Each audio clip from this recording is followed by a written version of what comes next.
আসসালামু আলাইকুম। আমার এই পিছনে দেখতেছেন মালটা গাছ।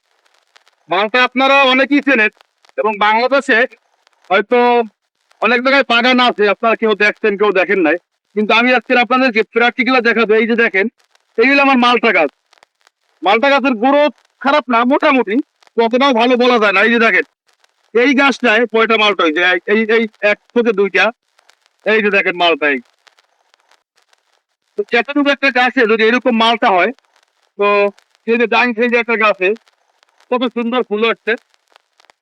তারপরে আমি আপনাদেরকে আরো দেখাইতে আরো দেখার জন্য দেখছি গাছটা, ওই গাছটা তো লাগতো আমার হবো যে এই যে মালটা গাছটা দেখেন, এই গাছের অবস্থা কি আর ফলের অবস্থা কি। আমি একটু পুণ্য দেখাই আপনাদেরকে। 2, 4, 5, 6, 7, 8, 9, 10, 11, 12, 13। এই গাছটায় এই গাছে 14টা, এই গাছটায় 14টা ফল আসছে। তো আপনারা যদি মালটা বাগান করেন বাংলাদেশে, আমরা একটু কি হইলে আমরা চিন্তা করি চাকরি বাকরি এই সেই এগুলো করতে হবে, কিন্তু নিজের বাগান বা নিজের কাজের মতো কাজ আমি মনে করি না কোনোটা ভালো হয়।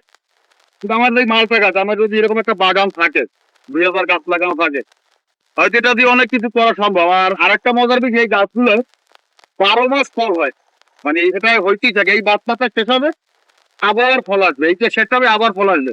এটা কিন্তু 12 মাস ফল দিয়ে থাকে, যেটাকে বলা হয় যে আমরা গ্রামের ভাষায় বলি যে কোনার ডিম পাড়া হাঁস, সেটা ওইভাবেও বলা যায়।